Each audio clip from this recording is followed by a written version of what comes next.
Quran surah kedua ayat 216. Kutiba alaikumul qitalu wa huwa kurhul lakum. Perangi perasaan kita. Ya, jangan berprasangka buruk, perangi dulu. Ya, walaupun barangkali ketika menerima itu boleh jadi tidak sesenang yang kita harapkan. Harap-harap dapat ini, ternyata B. Harap-harap pengen sub paling depan, ternyata ketinggalan jauh di belakang. Ya, harap-harap dapat konsumsi, ternyata nggak ada, gitu kan? Baik, misal gitu kan? Misal, nggak apa-apa. Asa antakrahu syai'an fahuwa khairul lakum. Boleh jadi apa yang tidak kamu harapkan, yang kamu nggak suka, itu yang paling bagus. Oh, barangkali Allah menginginkan saya ikhlas untuk mengikuti ta'lim, bukan yang lain. Oh, barangkali Allah ingin menguji sejauh apa kesungguhan saya untuk belajar. Oh, barangkali Allah inginkan ini. Wa asa an tuhibbu syai'an fahuwa syarrul lakum.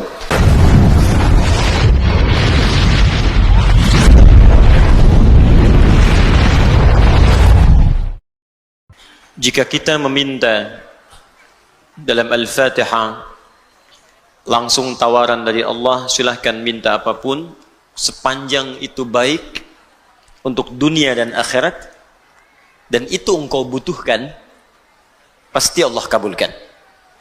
Jadi ingat, itu dua ya aspeknya. Jadi kalau minta itu yang akan dikabulkan oleh Allah aspeknya dua. Satu, kebutuhan, bukan keinginan.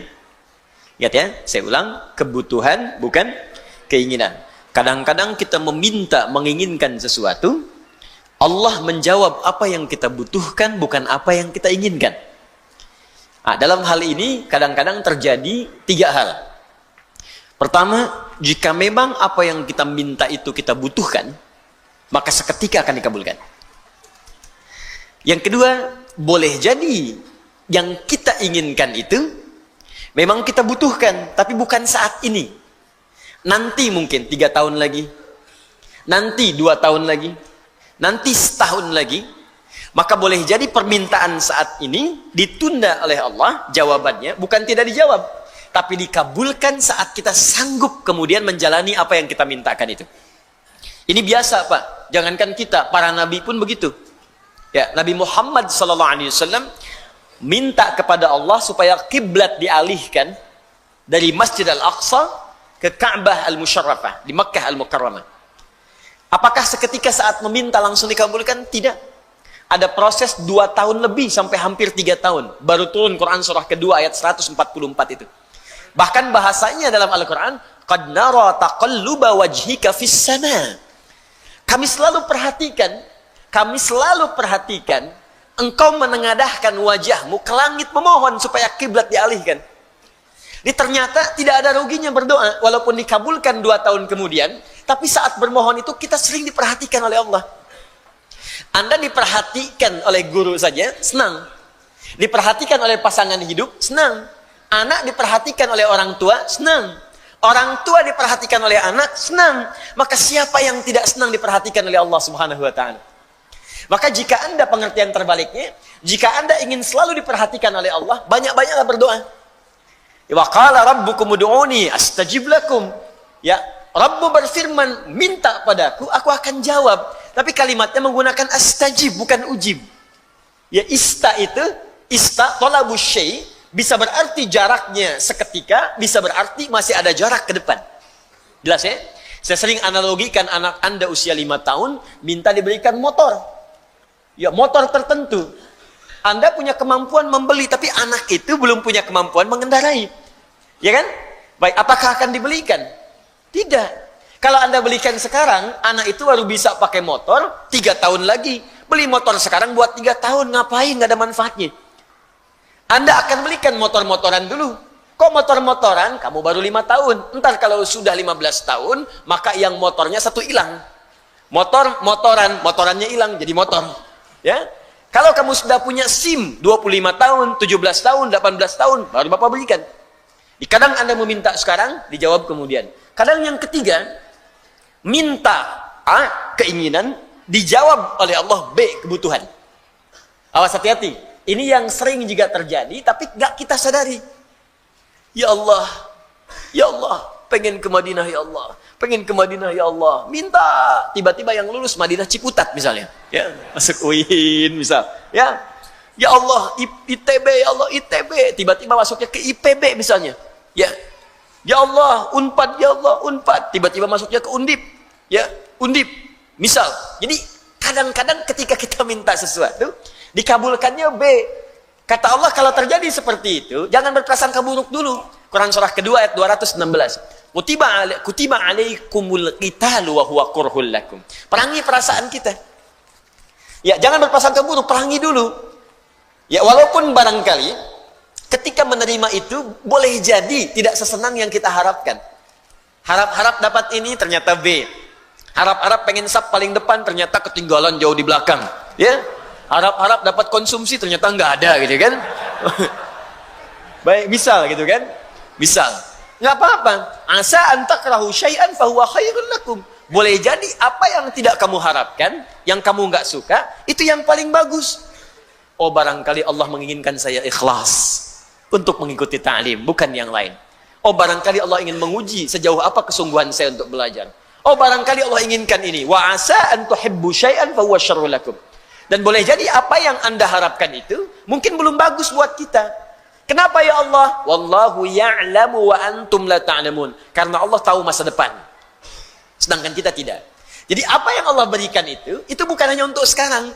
Ini loh, kamu kan itu nanti akan masuk ke sini, akan kemana sampai wafat. Jadi ketika Allah memberikan sebuah pemberian, itu jaraknya panjang untuk maslahat yang kita bawa sampai menuju Allah di hari kiamat nanti. Di bagian pengabulan dari Allah Subhanahu wa taala. Yang kedua, sifat kebutuhan ini akan diikat dengan dua kebaikan, yaitu dunia dan akhirat. Dunia dan akhirat. Kadang-kadang baik dunia, tapi akhiratnya tidak. Ya Allah, saya pengen motor, ya Allah, bagus untuk dunia. Tapi ternyata ketika diberikan motor, itu tidak bisa mengantarkan Anda untuk ibadah. Malah ke masjid jadi jarang, karena sekarang rajin motor-motoran. Ya, ada yang tadinya nggak pernah ngajak tetangga, sekarang baru punya motor, sudah muterin komplek. Assalamualaikum, ayo ke masjid yuk. Oh, padahal mah, gitu kan? Habis amal. Ya, di kadang-kadang apa yang kita mintakan, dunia bagus, akhirat mesti baik juga. Makanya kita mintakan Rabbana atina fid dunya wa fil akhirati wa qina.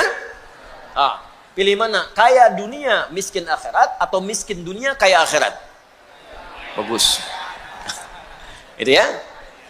Nah, sekarang ketika Anda ingin meminta dengan satu kalimat, dan dengan kalimat itu dapat dunia akhirat plus kebutuhannya. Jadi begitu kalimat ini diucapkan, apa yang kita ingin mohonkan langsung Allah akan kabulkan. Dunianya nikmat, akhiratnya juga nikmat, dan sesuai dengan kebutuhan kita. Kalimat itu yang kita pelajari, yang disampaikan oleh Allah, dibacakan 17 kali dalam sehari dengan kalimat ihdinas siratal mustaqim. Kita sampaikan di pertemuan lalu, ihdina itu bukan sekedar tunjukkan. Ya, berasal dari kata hudan. Ya Allah, berikan kami hudan dengan cara yang paling mudah, ke jalan yang lurus. Hudan ada banyak makna. Satu, kemudahan untuk beribadah. Saya ulang, kemudahan untuk ibadah. Dalilnya diantaranya Quran surah kedua Al-Baqarah ayat 2 sampai dengan 5. Dzalikal kitabu la raiba fi hudan lil muttaqin. Ketika Allah memberikan hudan kepada orang takwa, apa yang menjadikan orang takwa itu ketika dapat hidayah? Kemudian apa yang dia kerjakan? Maka ayat 3-nya, alladzina yu'minuna bil ghaib wa yuqimunas shalah wa mimma razaqnahum yunfiqun. Jadi ketika Anda berkata, ya Allah, berikan kami hudan, ihdinas siratal mustaqim, dengan cara yang mudah. Makna pertamanya, tunjukkan kepada kami kemudahan untuk ibadah. Dengan cara yang benar. Minta kepada Allah, orang-orang yang diberikan kemudahan ibadah, maka gampang bangun tahajudnya. Tahajud, gampang bangun. Puasa Senin Kamis, gampang.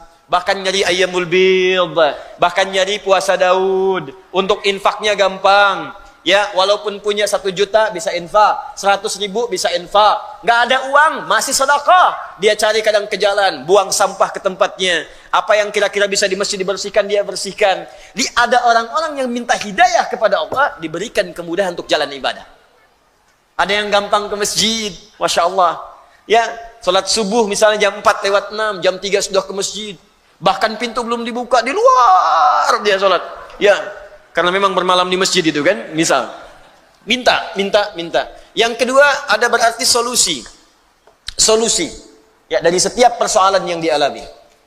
Yang ketiga, ada berarti juga bimbingan kemudahan untuk mencapai kesuksesan dari apa yang kita kerjakan dalam hidup. Jadi ada solusi, ada kenyamanan, ada bimbingan, ada kemudahan untuk ibadah. Kalau Anda benar berdoanya, maka Allah ajarkan kepada kita, kita akan dibimbing oleh Allah untuk mendapatkan kenikmatan dalam menjalani setiap kemudahan tadi. Maka turunlah ayat yang selanjutnya setelah kita mengatakan ihdinas siratal mustaqim, ya Allah berikan kami hudan dengan segala jenisnya itu yang telah kita pelajari dulu.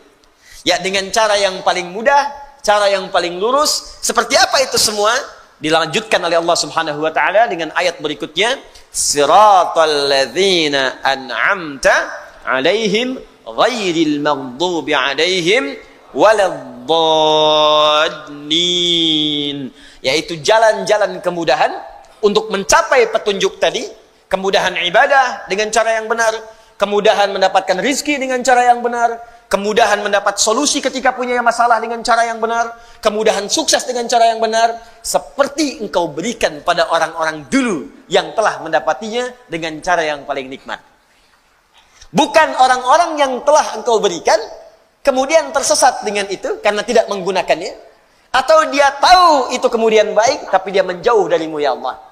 Kita bacakan dulu tafsir dari ayat ini, baru kita bahas kalimat per kalimat insyaallah, supaya kita bisa mendapatkan pencerahan dari para ulama tafsir dulu. Hari ini saya kembalikan ke tafsir Ibnu Katsir rahimahullah. Wa qauluhu ta'ala siratal ladzina an'amta 'alaihim ghairil maghdubi 'alaihim waladdallin. Adapun makna firman Allah Subhanahu wa taala yang tadi dibacakan, qad taqaddama al-haditsu fima idza qala al-'abdu ihdinas siratal mustaqim ila akhiriha anna Allah yaqulu hadza li'abdi wa li'abdi ma sa'al. Seperti telah berlalu penjelasan dari kami ketika seorang hamba dalam salatnya mengucapkan iyyaka na'budu wa iyyaka nasta'in sampai dengan kalimat ihdinas siratal mustaqim, sampai ke akhirnya ihdinas siratal mustaqim, annallaha yaqul, maka Allah menjawab. Ini yang saya pernah sampaikan kepada Anda. Jadi begitu mengucapkan iyyaka na'budu wa iyyaka nasta'in, kemudian ihdinas siratal mustaqim, maka sampaikan keinginan kita dalam jiwa kita, apa yang sedang kita rasakan. Ya. Kemudian Imam Ibnu Katsir mengatakan annallaha yaqul, maka Allah akan menjawab hadza li'abdi wa li'abdi ma sa'al. Ini perjanjian aku dengan hambaku, maka apapun yang hambaku mintakan aku akan berikan. Wa qauluhu ta'ala, setelah kita menyampaikan apa yang kita mohonkan itu, lalu Allah Subhanahu wa taala berfirman, siratal ladzina an'amta 'alaihim, siratal ladzina an'amta 'alaihim mufassirun lis-siratal mustaqim. Ini adalah penjelasan dari kalimat sebelumnya siratal mustaqim. Bismillah. Jadi ada ayat yang ke-6 yang kita bacakan, ihdinas siratal mustaqim. Saya tulis sebentar. Saya agak pelankan sedikit supaya mudah dipahami. Bismillah. Ihdinas siratal mustaqim. Ya. Perhatikan baik-baik. Ya Allah, mohon berikan kami hudan. Dari kata hudan, saya sudah jelaskan pertemuan lalu. Bagi Anda yang tidak mengikuti, lihat lagi tayangan yang telah lalu. Ini maknanya bisa kemudahan ibadah, kesuksesan, solusi, kelapangan, dan segala jenis kebaikan-kebaikan. As-siratal mustaqim, dengan jalan yang lurus, dengan cara yang paling mudah. Jadi kalau ibadah, ya Allah tunjukkan cara ibadah yang benar, yang lurus. Kalau sholat, sholatnya benar, ya kan? Kalau kemudian puasa, cara puasanya benar. Kalau zakat, cara zakatnya benar. Kalau haji, cara hajinya benar. Kalau berpakaian, cara berpakaiannya benar, ya kan? Yang akhwat, jilbabnya benar. Yang pakai cadar, yang perempuan, yang laki-laki, yang celananya cingkrang, ya kan? Yang berjenggot, yang macam-macam, ditunaikan dengan cara yang benar. Ya, jadi ketika kita minta kepada Allah akan dibimbing dengan cara-cara yang baik. Ini hudan. Nah sekarang fokus. Kalau kita minta sukses, sukses dengan cara yang benar.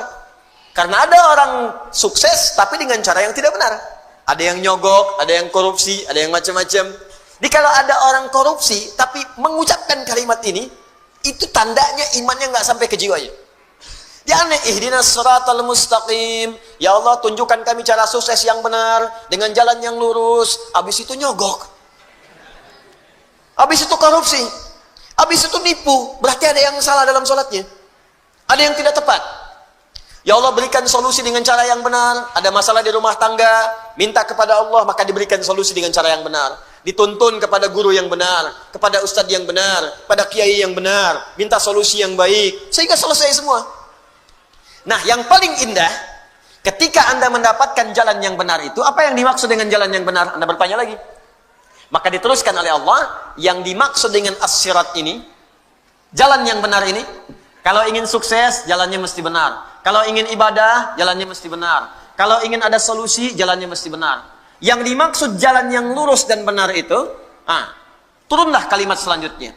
Siratal ladzina an'amta 'alaihim. Siratal ladzina an'amta 'alaihim. Ini poinnya.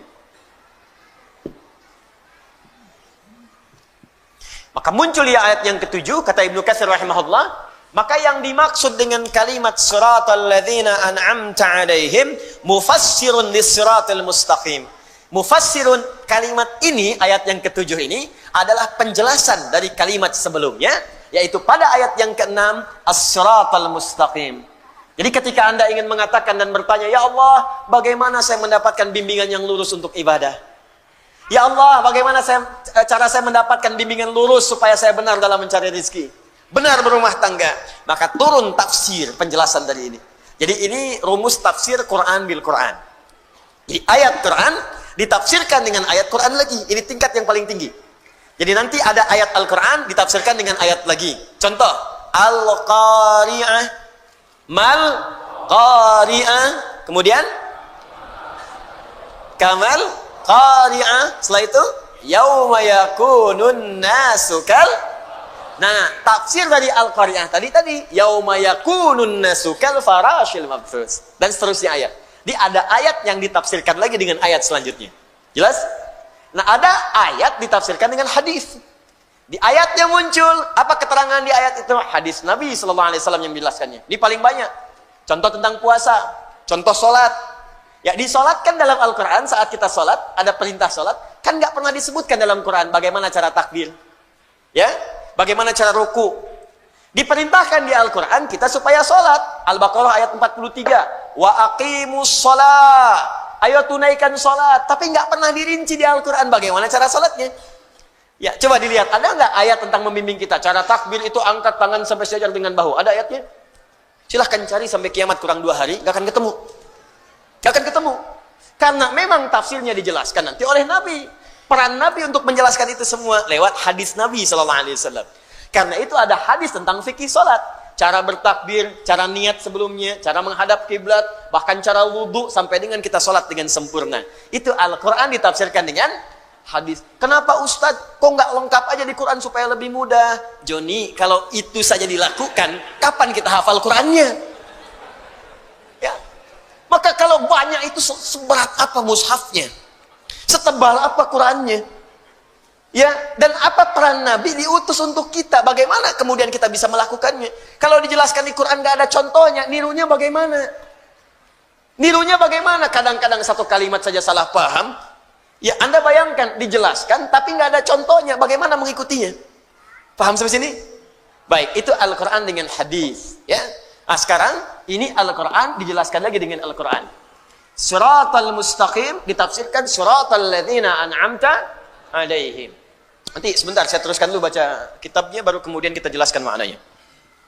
Wa huwa badalun minhu 'inda an-nuhah wa yajuzu an yakuna atfa bayanin wallahu a'lam. Jadi ini dalam ilmu nahwu di kaidah bahasa Arab ini bisa disebut badal atau atfu bayan. Saya jelaskan kaidah dulu bahasa Arabnya. Ini bisa disebut badal atau atfu bayan.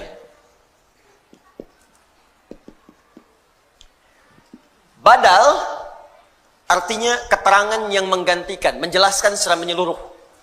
Itu badal. Ya, misal yang dimaksud as-sirat ini keterangan menyeluruhnya adalah ini maksudnya. Jelas? Atau atfu bayan, diikutkan pada ataf itu mengikutkan pada kalimat sebelumnya. Jadi hukum menafsirkan ayat ini ikutkan pada kalimat sebelumnya, jangan tafsirkan sendiri. Jadi kalau Anda ingin menafsirkan ayat yang ini, ya kata Ibnu Katsir rahimahullah, maka menafsirkan ayat ini atfun ikutkan pada kalimat sebelumnya. Lihat dulu. Karena itu di ilmu tafsir ada rumus namanya 2L 1S. Ya, 2L 1S, ya. Ini ada L, ada S, ada S. L-nya disebut dengan 2L, maaf, L, L, S. Double L, S. L yang pertama disebut dengan lihaq. Sudah? Maaf, 1L, 2S.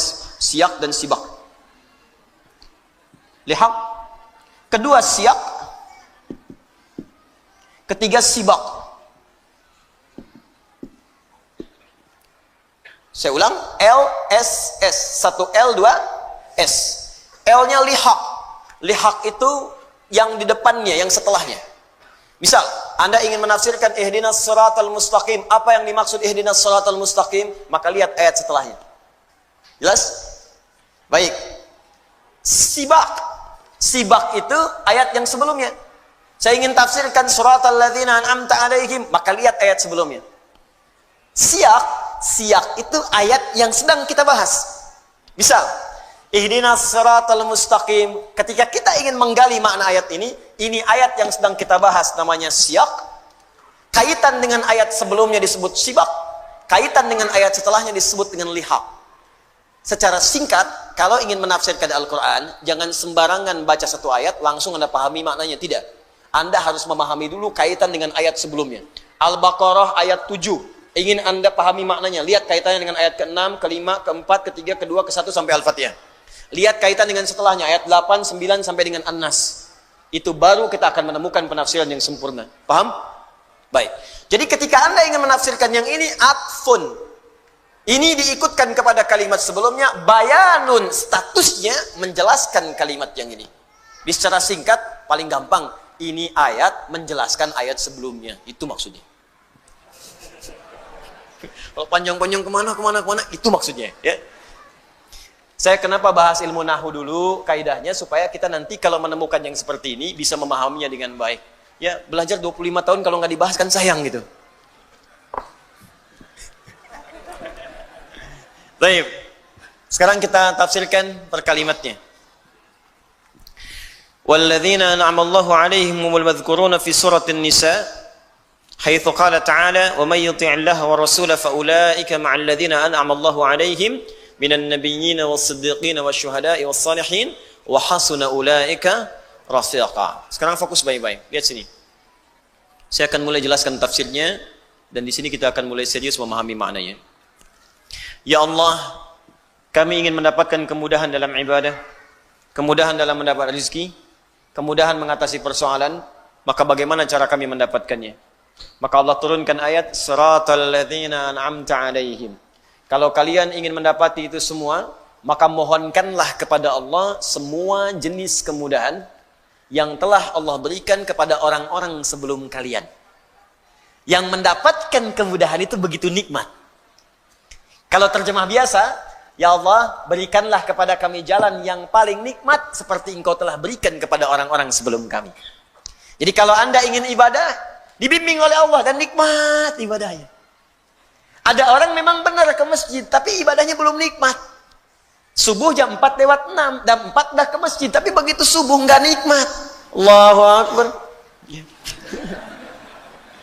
Ada yang puasa, ikut puasa sunnah, mulai puasa sunnah. Cuman belum nikmat.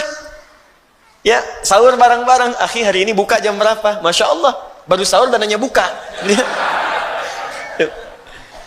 Ada yang baca Quran cuman belum nikmat, baca aja. Ya.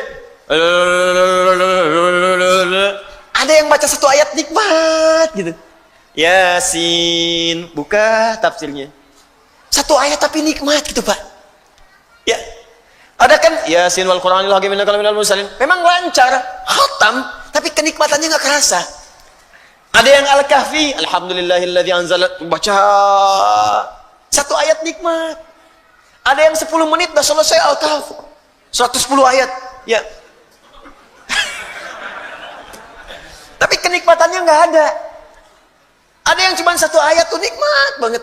Nun, nikmat. Ya, tafsirnya. Masya Allah. Satu ayat. Jadi ada orang-orang yang mendapatkan itu begitu nikmat.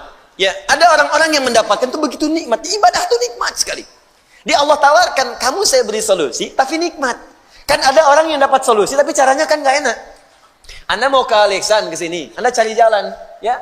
Saya mau tanya pada Anda, pilih mana, jalan yang berliku atau jalan yang lurus sampai ke tujuan? Lurus. Pilih mana, lurus tapi macet, berliku tapi lancar? Hah? Tuh. Pasti aja tuh, lurus tapi lancar. Ya. Baik, ada yang lurus tapi macet, ada yang lurus tapi lancar. Nikmat kan yang lancar kan? Tapi ada yang paling dahsyat, lurus dan macet masih nikmat. Itu yang nggak mudah. Alhamdulillah macet, Allahu Akbar, bisa murajaah Quran.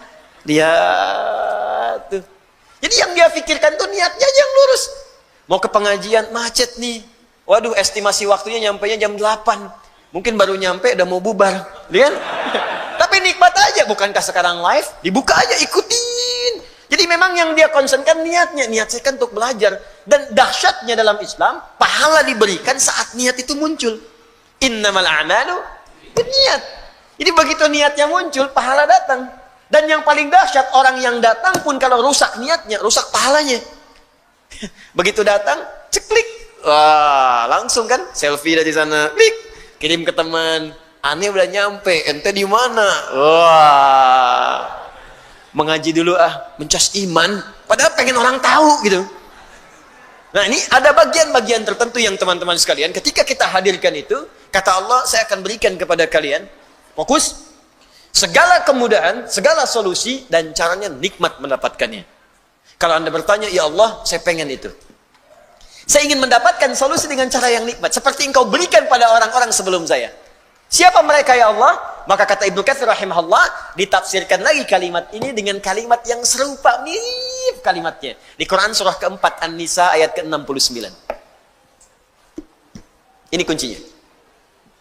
Quran surah keempat An-Nisa ayat 69.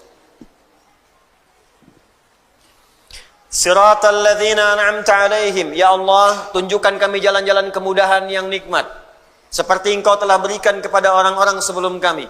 Siapa orang-orang ini? Kita diminta oleh Allah, kalau ingin kemudahan, ingin kenikmatan, maka belajar kepada orang-orang sebelum kita. Ikuti mereka. Siapa orang-orang ini? Ditafsirkan dari Quran surah keempat ayat 69. Perhatikan kalimatnya. Wa may yuti'illaha war rasula. Siapa yang mau menaati segala ketentuan Allah dan Rasulnya, faulaika, maka orang-orang itu ma'alladzina an'amallahu alaihim. Lihat kalimatnya serupa. Kita minta di sini, siratal ladzina an'amta alaihim. Ya Allah, tunjukkan kepada kami jalan kemudahan yang paling nikmat seperti engkau telah berikan kepada orang-orang sebelum kami, kepada mereka.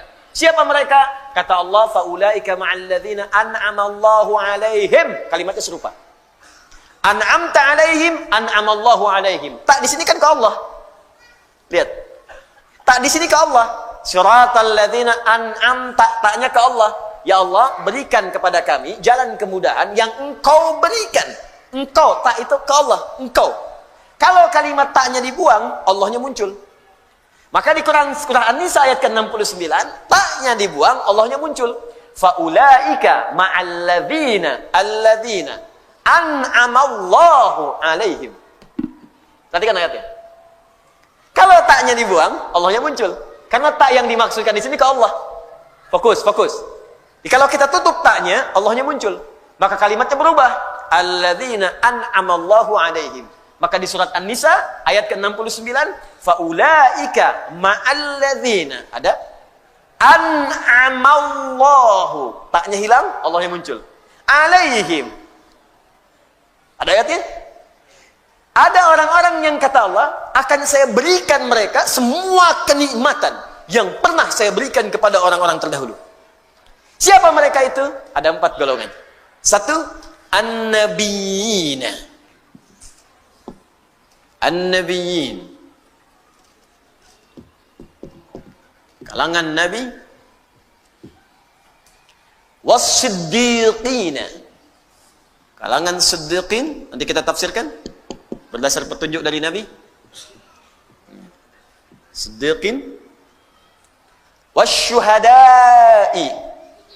Syuhada?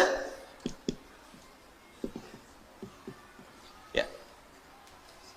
Terakhir, wassalihin. As-salihin. Salihin. Wa hasuna ulaika rafiqa. Kalau Anda mampu mengikuti mereka dengan baik, rafiq itu teman. Teman yang mengikuti. Misal gini, antum bangun. Ya, bangun aja. Hadap ke sana. Ya. Nah. Saya di depan nih. Ya. Ini ketika saya jalan, namanya siapa? Iswan. Ya. Iswan. Baik. Rizwan. Mas Rizwan mengikuti saya.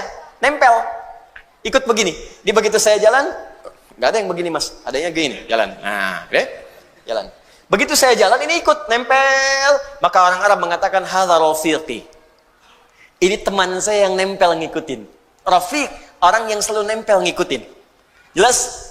Nah, wa hasuna ulaika rafiqa. Lihat ujung ayatnya. Jika Anda, lihat cara menerjemahkannya, jika Anda mampu menempel 4 golongan ini, bagaimana mereka menjalani kehidupan, maka itulah sebaik-baiknya hal yang kita dapatkan dalam hidup. Ya, silakan duduk. Wa hasuna, dan yang paling baik adalah ulaika rafiqa. Mereka itu kita ikuti dalam kehidupan. Jadi kalau Anda ingin hidupnya mudah, rumah tangganya enak, dapat rezeki yang nyaman, masalah cepat selesai, ibadahnya nikmat, maka kata Allah, ikutilah kemudian golongan di 4 orang gini, 4 golongan ini. Jelas? Kalau Anda ikuti cara hidup yang 4 golongan ini, maka Allah jamin Anda akan diberikan oleh Allah segala kenikmatan yang pernah dirasakan oleh golongan-golongan ini. Paham sampai sini? Baik, yuk kita mulai bahasannya. Awas, ini baru mukadimah yang kedua nih. Ya. Inti tafsirnya kan belum, inti tafsirnya. Saya belum jelaskan per kata. Bismillah. Ini butuh perjuangan nih. Dan nerangkan sendiri, nulis sendiri, ngapus sendiri, luar biasa. Jamaah pengen langsung aja dikabul masuk surga. Masya Allah, luar biasa. Alhamdulillah. Ampuni dosa-dosa kami ya Allah. Lihat sini. Baik, fokus. Jika kita ingin mendapatkan kemudahan dalam hidup, kenyamanan, kenikmatan, maka kunci yang pertama kata Allah, fokus baik-baik, perhatikan, ikutilah, temani, dempetin. Ya, oleh kita sandingkan kehidupan kita itu dengan golongan-golongan yang paling utama. Wa hasuna ulaika rafiqa. Dan mereka itu sebaik-baiknya model kehidupan yang harus kita ikuti sampai dempet ikuti dengan dekat sekali pola kehidupan mereka. Siapa mereka ini? Mereka itu adalah orang-orang yang selalu taat kepada Allah dan Rasul. Taat. Makanya ayatnya dibuka dengan kalimat Quran surah keempat ayat 69, wa may yuti'illaha war rasul. Siapa yang mau menaati Allah dan Rasul? Taati. Ikuti. Nah, model kehidupan yang taat kepada Allah itu disebutkan oleh Al-Quran ada 4 golongan utama. 1, para nabi. Semua nabi. Lihat sini, fokus. Saya pernah jelaskan ini, ada al-anbiya, ada nabiyin, itu beda. Surah ke-21 namanya apa? Al-anbiya. 22? Al-hajj. 23? Gini lah, 114? An-nas, Masya Allah. Gampang, cepet ya. 21 Al-anbiya. Ya, Al-anbiya. Awas, penting menghafal nama-nama surat Al-Quran untuk memudahkan hafalannya. Ya, kami buka karantina, alhamdulillah nih, golongan angkatan kedua itu ada yang hafal 15 hari 30 juz. Ya, saya bahagia sekali. Ada yang 15 hari, ada yang mungkin hari ini selesai itu. Hari ini selesai insya Allah. Ada yang 18 hari, ada targetnya 30 hari, ada 15 hari sudah selesai. Ya, jadi cintai, kenali ayat-ayatnya. Ya, bahkan sekarang orang-orang saja melamar sudah syaratnya Al-Quran tuh. Ya. Kamu namanya siapa? Masya Allah, saya Anas Pak. Baca surat An-Nas, baca bagus. Ada siapa yang kedua? Saya Torik Pak. Baca surat At-Torik, baca bagus. Ada yang ketiga siapa? Udah pucat wajahnya. Masya Allah, saya Yusuf Pak. Yusuf. Wah, tapi memang gak hilang akal. Cuman panggilan sehari-hari, kulhu.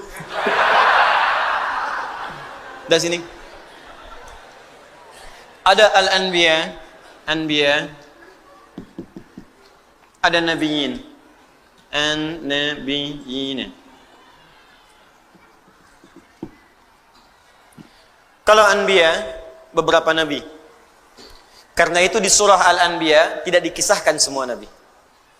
Tapi kalau nabiyin, itu seluruh nabi. Dari Nabi Adam alaihissalam sampai Nabi Muhammad sallallahu alaihi wasallam. Jadi Allah akan memberikan pesan kepada kita, kalau hidup kita ingin tenang, ingin nyaman, ingin nikmat di rumah tangga, di pekerjaan, di kehidupan sosial, ikuti pola hidup para nabi. Makanya saat Anda sakit, ada contoh Nabi Ayub yang pernah sakit. Oh, fokus. Ada yang pernah sakit. Ya Allah, saya sakit kepala, sakit di kaki, sakit di tangan, ya, sakit di kantong, ya, sakit macam-macam. Nah, begitu terkena penyakit fisik, Allah turunkan pola kehidupan Nabi yang pernah sakit. Ada yang ringan-ringan, seperti Nabi Ibrahim sakit. Bagaimana menikmati penyakit itu? Ini yang paling indah. Sakit tapi menikmatinya gitu.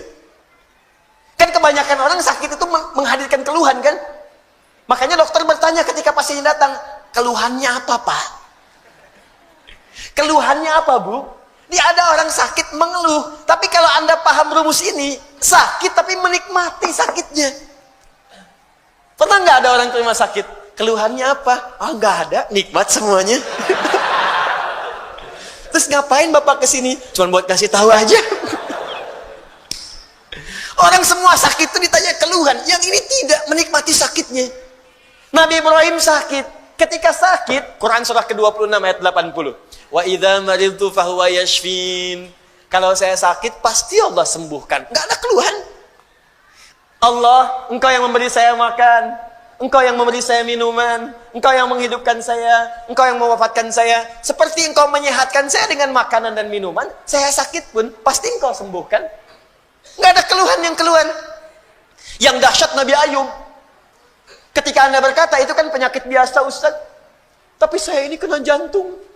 Jantung. Tapi kan masih hidup Bu. Kematian itu tidak ada hubungan dengan jantung. Kematian itu dengan ajal. Ada orang nggak sakit jantung pun kalau sudah tiba waktunya meninggal juga, gitu. Tapi kan ginjal saya tidak berfungsi, tapi kan mata ibu berfungsi, ya. Tapi kan telinga bapak berfungsi, lisan kita berfungsi. Maka ketika ada orang mengeluhkan penyakitnya, Allah turunkan penyakit yang paling dahsyat yang pernah dialami oleh seorang nabi, yang tidak pernah dirasakan oleh orang sebelumnya dan tidak akan pernah dialami oleh orang setelahnya. Supaya nggak ada yang mengeluh lagi. Ketika mengeluh, Allah kemudian balikan. Ini aja nabi saya uji, dia nggak mengeluh. Kamu bukan nabi, kenapa mengeluh? Tapi kan dia nabi ya Allah. Diturunkan ayatnya. Kalau ada orang yang bukan nabi pun mengikuti amalannya, maka saya akan berikan kenikmatan yang sama seperti dia mengalaminya. Maka turunlah Quran surah ke-21 ayat 83 sampai 84 itu. Wa ayyuba idznada rabbahu anni massaniya dhurru wa anta arhamur rahimin. Kata Allah, hei, saya akan buka kisah Ayub alaihissalam supaya kalian belajar. Ketika ia mulai bermohon kepada Allah, saat sakitnya mulai mengganggu dia untuk ibadah. Di saat sakitnya itu biasa, beliau nikmati aja. Nikmati, sholat ya sholat, ibadah ya ibadah, gak ada keluhan. Istrinya bertanya, Papa, kenapa gak minta kepada Allah sembuhkan? Kata suaminya, berapa lama kita sehat dan senang? 20 tahun. Berapa lama kita diuji dengan sakit dan begini? 7 tahun? Nanti aja. Kalau sudah sakitnya sama dengan sehat 20 tahun, baru saya minta kepada Allah. Saya malu dikasih sehat 20 tahun, saya senang. Kenapa ketika dikasih sakit untuk ibadah selama baru 7 tahun, sudah mengeluh? Bukankah semuanya datang dari Allah untuk kita beribadah kepada Allah? Dikasih kaya 20 tahun, kita senang. Diuji dengan fakir baru 7 tahun, sudah mengeluh. Saya malu. Nanti aja kalau ujiannya sudah serupa. Jadi bagi Nabi Ayub, nggak ada bedanya. Harta ada, nggak ada harta, tetap ketaatan kepada Allah meningkat. Sakit dan sehat, nggak ada bedanya bagi beliau. Sehat ujian untuk beramal sempurna, sakit untuk banyak istighfar. Bukankah ketika sakit ada peluang dosa kita diampuni? Tuh. Dikala cara berpikir kita seperti Ayub alaihissalam, diajarkan ini zikirnya. Apa jawabannya? Fastajabna. Fakashafna ma bihi min dhurrin wa atainahu ahlahu wa mithlahum ma'hum rahmatan min indina. Belum selesai sampai sini. Wa dzikra lil abidin. Ketika Nabi Ayub alaihissalam bersabar dengan penyakitnya, Beliau menikmatinya, dan ketika mulai mengganggu penyakitnya untuk ibadah, baru bermohon kepada Allah, ya Allah, penyakit ini sudah menghambat saya untuk ibadah. Jadi minta sembuh itu bukan sekedar minta sehat, supaya ibadahnya nggak keganggu. Jadi ketika sakit biasa saja, ketika ibadah terganggu baru minta sembuh. Tuh, ya Allah, kaki saya sakit. Jangankan kamu, banyak yang sakit kaki. Ya Allah, sakit di kaki ini sudah mulai mengganggu saya untuk bisa ke masjid berjamaah. Begitu caranya. Ya Allah, kepala saya sakit. Banyak yang sakit kepala. Ya Allah, penyakit di kepala ini sudah mulai mengganggu saya untuk khusyuk berzikir kepadamu. Gitu caranya. Jadi begitu Anda menikmati itu untuk kepentingan ibadah, ditutup dengan kalimat wa dzikra lil abidin. Ini aku ingatkan untuk hamba-hambaku yang lain selain Ayub. Jika kalian mengalami hal yang serupa, amalkan amalan seperti Ayub merasakannya. Nabi. Anda berdagang, Anda bisnis, Anda bekerja, Anda berdakwah, Anda mengajar. Apa Anda kira akan mudah menyampaikan semua itu? Belum tentu. Kadang-kadang ada saingan. Anda yang ikut tender, mereka yang menang. Padahal nggak ikutan sama sekali. Ada yang kemudian berusaha menyingkirkan, menyungkurkan. Ada yang mengajar juga, kadang-kadang ada yang menyoal. Bukan cuma Anda. Bahkan ada seorang Nabi namanya Yunus alaihissalam. Berdakwah, bekerja dengan baik. Disoal oleh orang sampai diusir dari kampung. Masuk kemudian ke perahu, dilempar, ditelan ikan paus. Anda bayangkan, Anda masih hidup sampai sekarang, beliau di dalam perut ikan paus. Tapi kau masih bisa nikmat aja, zikir. Idnada fi dhulumati. Ya, baca ayatnya, wadhannuni. Baca ayatnya, 86 sampai 87-nya. Wadhannuni, idzahaba mughadiba. Ya, wadhanna allan naqdiru alaihi. Fanada fi dhulumati, alla ilaha illa anta subhanaka inni kuntu minal zalimin. Tadinya gelisah, nggak enak tuh, ditelan dalam perut ikan paus. Kira-kira tuh di dalam perut ikan paus itu, maaf ya, terang atau gelap? Udah pernah masuk? Hah? Pengap atau nyaman? Ya, kita kebayang aja pasti pengap, sempit pengap. Dalam perut ikan yang sangat besar itu sempit pengap, tapi masih bisa berzikir kepada Allah. Allah ilaha illa anta subhanaka inni kuntu minadh zalimin. Allah ilaha illa anta subhanaka inni kuntu minadh zalimin. La ilaha illa anta subhanaka inni kuntu minadh zalimin. Allahu akbar. Apa jawabannya? Fastajabna lahu. Ya, wa najjaynahu minal gham. Perhatikan jawabannya. Tadi Nabi Yunus alaihissalam masuk ke dalam perut ikan paus. Tapi ketika dijawab doanya, jawabannya bukan mengeluarkan beliau dari perut ikan paus. Ya. Kalau mau konsisten, fastajabna lahu wa najjaynahu minal hut. Kami jawab doanya, kami bebaskan dia dari perut ikan itu, kami keluarkan. Tapi yang terjadi adalah kalimatnya indah. Fanajjaynahu minal ghammi. Gham. Apa itu gham? Gham itu awan gelap yang menaungi. Gelap. Tiba-tiba gelap. Bahasa Spanyolnya puek. Udah siang, masih siang, udah gelap. Gelap. Fokus. Jadi ada ghamam, ada gham, itu beda. Kalau ghamam itu awan teduh yang menaungi. Ghamam. Al-Baqarah ayat 57. Wa dhallalna 'alaikumul ghamama wa anzalna 'alaikumul manna wassalwa. Paling kiri sebelah bawah. Ayo, mana Qurannya? Di ada ghamam, ada gham. Kalau gham itu awan gelap yang menaungi. Maksudnya ini bahasanya tinggi, bukan awannya. Tapi suasana gelap yang mencekam. Kadang kalau orang sedang ngelihat awan gelap, siang-siang gelap, perasaannya bagaimana? Gak enak ya? Gak enak, jalan gak enak, perasaan gak enak. Yang dimaksudkan di sini bahasa kiasan. Ada orang yang mengalami situasi yang gelap, bikin sesak. Seperti Nabi Yunus berada di perut ikan paus. Suasana gelap, bikin sesak. Mungkin tidak harus masuk ke perut ikan. Anda ikut pekerjaan, tiba-tiba dijaili oleh orang. Anda yang difitnah, bukankah gelap? Pulang-pulang siang tapi sudah longlai. Nyampe rumah nggak ada senyum. Anda yang ikut ujian, begitu mau wisuda, ada nilai yang hilang belum sampai, tiba-tiba gelap. Anda yang sudah mau lamaran, besok mau nikah, tiba-tiba pasangan berubah keputusan. Gelap.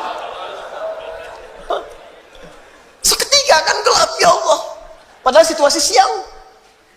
Ya Allah, aku seperti tersambar halilintar. Padahal halilintar gak ada. Ya.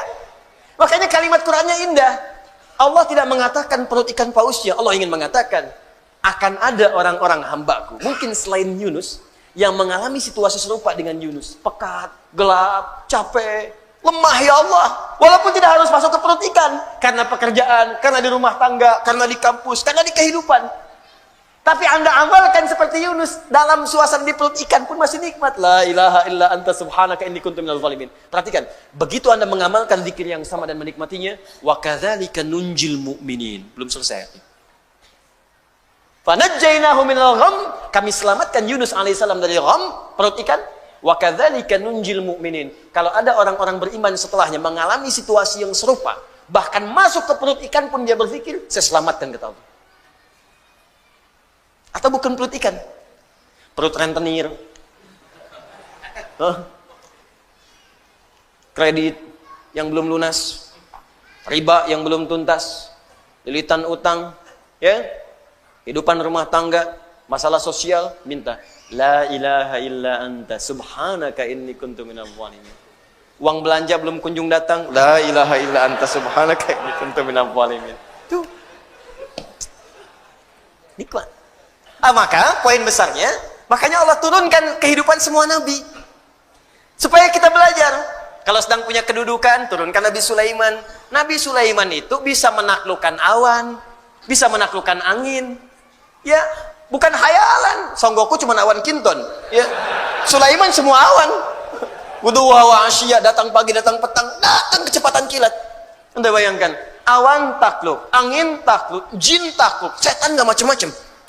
Anda bisa bayangkan, tapi dengan segala kekuasaannya, hadza min fadli rabbi, tidak menghentikan beliau untuk bisa menyembah Allah dan tawadhu dengan kekuasaan. Nabi, Rasul, Raja, tingkat yang paling tinggi, wah, jin takluk, setan takluk, awan takut, angin takluk, masih tawadhu. Ini semua bukan aku, Allah yang telah menetapkan. Sama semut masih baik, pasukan, siap, ada semut, jangan disakiti. Anda siapa? Nabi bukan, Rasul bukan. Angin tidak takluk, Anda berdoa malah datang nintopan. Hah? Minta hujan nggak datang-datang, nggak diminta hujan datang. Ya? Bayangkan, Rasul bukan, surga belum jelas. Anda sebesar apa sih kedudukannya? Jangankan pada semut, bahkan manusia pun Anda zalimi. Hutan pun Anda gunduli. Ya, gunung pun Anda hilangkan. Lautan Anda kuras. Anda siapa gitu? Makanya belajar ke sini. Maka kalau Anda bisa ikuti seperti ini, muncullah kemudian seperti Abu Bakar, seperti Umar, Utsman, Ali, Umar bin Abdul Aziz, yang walaupun ada di kedudukan, indah kalimatnya. Allahu Akbar, datang keponakannya, datang ke istana, tiba-tiba dimatikan lampunya, dinyalakan lilinnya. Ditanya dulu, kamu ada apa? Keperluan pribadi, matikan semua lampunya. Kenapa dimatikan? Kalau engkau datang sebagai rakyat, maka aku akan nyalakan semuanya. Engkau datang sebagai pribadi, karena ini fasilitas negara, maka hanya boleh digunakan untuk kepentingan yang luas, untuk masyarakat dalam kepentingan negara. Tapi ketika datang dengan kepentingan pribadi, maka aku matikan, aku nyalakan lilin yang milikku pribadi. Wah, kalau semua pejabat seperti ini enak. Masya Allah. Plat merah pakai undangan. Izin nggak ada. Izin ada nggak apa-apa. Tenang. Nggak ada masalah. Kan aturan diikuti dengan baik. Nah ini. Di indahnya, setiap ada kejadian yang kita alami, pasti ada contoh nabinya. Ya, ada yang naik kedudukan, digoda sama lawan jenis, ada, makanya muncul kisah Nabi Yusuf. Untuk mengingatkan hati-hati kalau sedang punya kedudukan, godaannya bisa seperti ini. Bapak direktur, punya sekretaris, yang sekretaris perempuan. Satu ruangan, sekretaris abadi di rumah. Yang ditatap sekretaris kantor, 8 jam dilihatin terus. Hati-hati. Maka muncul kisah Nabi Yusuf, ada lagi yang lain. Ya, ada ibu yang belum ada keturunan. Ya, bapak yang belum ada keturunan, diturunkan kisah Nabi Zakaria supaya nggak bersedih, nikmati. Lihat amalannya, pelajari. Kalau Anda amalkan semua itu, nikmat hidup. Puncaknya, Nabi Muhammad SAW. Makanya semua miniatur Nabi, dari Nabi Adam sampai Nabi Isa alaihissalam, itu terkumpul, contoh seluruhnya sempurna pada Nabi Muhammad SAW. Nabi sebelumnya sakit, Nabi Muhammad pernah sakit. Nabi sebelumnya punya kekuasaan, Nabi Muhammad punya kekuasaan. Nabi sebelumnya pernah dijahili, Nabi Muhammad banyak dijahili. Dan kita hafal sampai sekarang tokoh-tokohnya. Ada semuanya. Tapi bagaimana ketika Nabi mengalami semua itu, kenikmatan yang dirasakan? Anda dicaci dengan lisan, Anda dilempar dengan perkataan. Nabi dilempar dengan batu di Taif. Sampai berdarah. Duduk istirahat di bawah naungan pohon. Datang 2 malaikat penjaga gunung. Ya Muhammad sallallahu alaihi wasallam, mud yadaika ila sama. Muhammad sallallahu alaihi wasallam, angkat tanganmu ke langit. Mintakan kepada Allah supaya kami mengangkat 2 bukit di Taif itu untuk menghimpit orang-orang yang menyakiti engkau itu. Ini malaikat sampai datang. Ini malaikat aja merasakan, ini orang luar biasa nih. Melempar Nabi sampai berdarah. Datang. Angkat tanganmu ke langit, minta kepada Allah. Kami lakukan sekarang. Kami angkat 2 bukit itu, kami himpit mereka yang menyakitimu itu. Melempar engkau dengan batu. Apa jawab Nabi? Lah, jangan lakukan. Fa'innahum qaumun la ya'lamun. Fa'innahum qaumun la ya'lamun. Mereka belum tahu saja. Nanti kalau sudah tahu juga, mereka akan menyadari mereka salah. Ya Rab, ila man takiluni? A ila qaribin yu'dhini? Am ila ba'idin yu'limuni? Fa'ana radin ma lam taghdab alayya. Ya Allah, setelah di Taif ini aku dilempari dalam berdakwah, kemana lagi engkau akan antarkan aku untuk berdakwah? Apakah dari Taif ini tempatnya masih dekat dan di situ aku akan disakiti lagi? Atau tempatnya masih jauh dan itu akan dizalimi lagi aku di sana? Aku ridha ya Allah, aku akan nikmati sepanjang engkau tidak marah kepadaku. Sepanjang engkau tidak marah kepadaku. Ya Rabb, mohon munculkan kelak di bumi Taif ini laki-laki, perempuan, anak-anak, dewasa yang kelak akan beriman kepada Allah dan Rasulnya. Muhammad sallallahu alaihi wasallam. Dilempari, disakiti, keluar darah, menikmati itu semua. Rokok, disimpan kotoran di punggungnya, menikmati itu semua. Difitnah, dizalimi, menikmati itu semua. Harakat, indah. Hidup dengan orang munafik, dibimbing sampai mau tobat. Muhammad sallallahu alaihi wasallam. Dan dahsyatnya, ketika miniaturnya terkumpul di Nabi sallallahu alaihi wasallam, yang sangat luar biasa itu, maka Allah turunkan satu ayat. Jika Anda ingin sempurna mendapatkan kenikmatan hidup, maka ikuti semua petunjuk yang pernah ditunjukkan oleh Nabi Muhammad SAW dari mulai tidur sampai dengan kita tidur lagi. Karena tidak ada teladan yang terbaik kecuali yang ini. Maka turun Quran surah 33 ayat 21. Bagian pertama. Quran surah ke-33 ayat 21. Laqad kana lakum fi rasulillahi uswatun. Allahu akbar. Kalau nabi lain gak disifati dengan ini.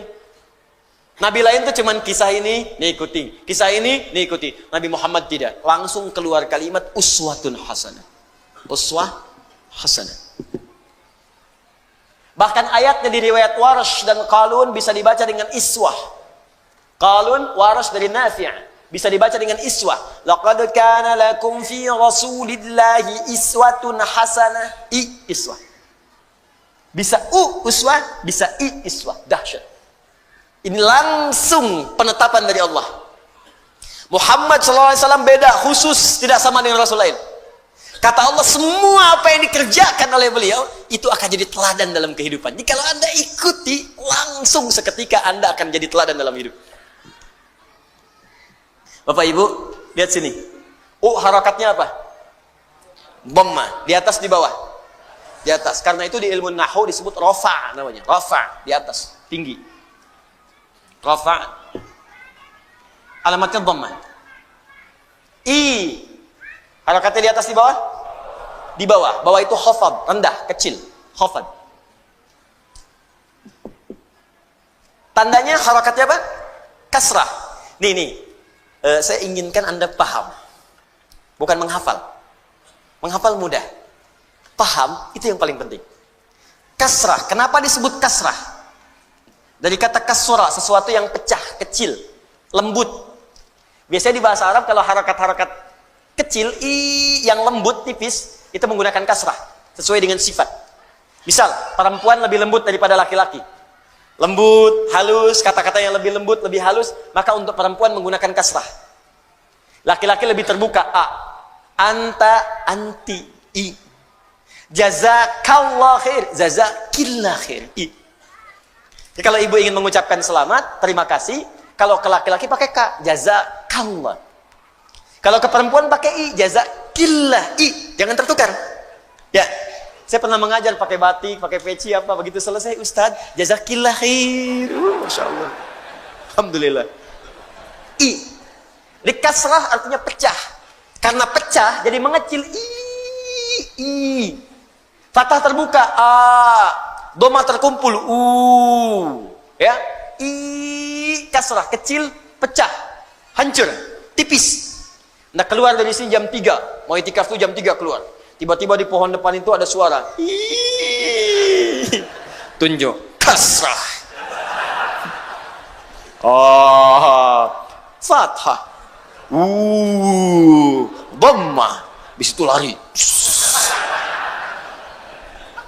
Nah. Sekarang belajar ilmu bahasa. Awas, 5 menit kita selesai. Fokus. Kenapa disebut kasrah? Kasrah menunjuk pada sesuatu yang pecah. Rendah. Kalau pecah itu jadi kecil ya. Kasrah zujaj, kaca pecah maka jadi kecil. Jadi kalau ada sesuatu menggunakan harakat kasrah ini menunjuk pada sesuatu yang kecil, ringan. Makanya alamatnya khafad di bawah, rendah. Kalau menggunakan sesuatu yang tinggi, terkumpul, rafa tinggi. Dhammah terkumpul, in dhamma syai'u berkumpul jadi banyak. Kalau ingin menunjukkan sesuatu yang banyak, maka gunakan harakat dhammah. Kemudian harakatnya tinggi di atas, rafa. Perhatikan, ketika Allah menyebutkan Nabi menjadi teladan, kenapa menggunakan 2 harakat? Di atas tinggi, di bawah rendah. Seakan ingin menjelaskan kepada kita, Nabi Muhammad itu, jangankan perilakunya yang tinggi-tinggi, yang banyak bisa kita temukan. Cara sholatnya yang 1 rakaat sampai dengan kakinya bengkak. Ya, Masya Allah. Cara infaknya yang saat berinfak dengan 1000 ekor unta. Cara puasanya yang sangat luar biasa. Yang tinggi-tinggi, jangankan yang tinggi-tinggi, yang kecil-kecilnya pun bisa jadi teladan. Cara senyumnya, cara jalannya, cara bangun tidurnya, cara masuk toiletnya, cara masuk masjidnya, cara pakai sendalnya, cara berpakaiannya, itu kan kelihatan kecil. Cara berpakaian kan sederhana, tiap hari berpakaian. Cara makannya, cara duduknya, cara menggunakan alas kakinya, dengan sendalnya, dengan sepatunya, dengan terumpahnya. Cara mengenakan bagian pecinya, sorbannya, itu kan kecil-kecil. Tapi kalau Anda ikuti, jadi teladan. Muhammad. Karena itu dalam Islam, Anda akan temukan bimbingan dari Nabi dari bangun tidur sampai tidur lagi. Pasti ada. Silahkan, tunjukkan kepada saya. Selain dalam Islam, bimbingan yang komplit dari bangun tidur sampai tidur, Anda nggak akan temukan. Untuk menunjukkan kebenaran risalah Islam diturunkan seorang Nabi terakhir namanya Muhammad SAW dan beliau tunjukkan kalau Anda ingin menikmati kehidupan dengan baik maka silahkan ikuti semua petunjuk Nabi. Itu langsung dari Allah. Laqad kana lakum fi Rasulillahi Yang paling dahsyat saya tutup, jika Anda mampu mengikuti semua itu maka semua pengikut Nabi akan jadi teladan di zamannya. Contoh, maaf ya, Abu Bakar ikut Nabi Muhammad SAW, diikuti semua perilaku Nabi. Nabi meninggal, Abu Bakar jadi teladan. Umar mengikuti, Umar jadi teladan. Utsman mengikuti, Utsman jadi teladan. Ali mengikuti, Ali jadi teladan. Wafat sahabat, muncul tabi'in, jadi teladan. Wafat tabi'in, muncul setelahnya tabi'ut tabi'in, jadi teladan. Pokoknya semua yang ikut Nabi akan diteladani dalam hidup. Anda tidak harus jadi ustadz, bukankah Utsman itu seorang pengusaha? Abdurrahman bin Auf seorang pengusaha. Amr bin As seorang diplomat, birokrat bahkan. Ayo, jadi apapun Anda, ikuti cara Nabi membimbing kita. Ustaz, bagaimana dengan kami perempuan? Ibu, bukankah Sayyidah Khadijah istri Nabi? Bukankah Aisyah istri Nabi? Bukankah Zainab istri Nabi? Makanya Nabi diizinkan menikah lebih daripada 4 perempuan, karena semua istri Nabi itu menjadi miniatur karakteristik semua perempuan di bumi. Makanya ibu pulang ke rumah, ibu baca sirah istri Nabi. Ibu akan menemukan, ibu akan mirip siapa. Ibu akan temukan. Ya, ada yang cekatan, senang belajar, berarti seperti Sayyidah Aisyah. Ibu pelajari bagaimana riwayat Sayyidah Aisyah. Ada yang senang ngaca, senang macam-macam, kan? Ada yang senang misalnya mohon maaf bikin masakan dan sebagainya. Ada. Kalau Khadijah itu agak susah memang. Ya. Tapi bukan berarti nggak bisa diikuti. Cirinya sederhana, Bu. Begitu suami melihat ibu, hilang setengah masalah. Khadijah. Itu ada di Al-Bukhari nomor hadis 4-5. Nabi pulang dari Gua Hira, Ya, begitu kemudian melihat malaikat Jibril dalam bentuk rupanya, tergesa-gesa pulang ke rumah, dibukakan, begitu melihat Sayyidah Khadijah, setengah masalah hilang. Digenggam tangannya, kata Nabi, zammiluni, zammiluni, selimuti saya, dibawa kemudian ke kamar, diselimuti, keluarlah kalimat yang indah itu. Allahu Akbar. Sayang, engkau itu orang yang sangat baik. Engkau penyambung silaturahim. Engkau senang memberi. Yakinkan pada jiwamu, aku akan selalu bersamamu dalam suka dan duka. Istri begitu, Pak. Hilang semuanya. Sudah selesai. Hilang semua kegelisahan. Khadijah, coba besok antum pulang dari pekerjaan kan, ada masalah. Nyampe rumah, Assalamualaikum, dibuka. Masya Allah. Masalah tambah.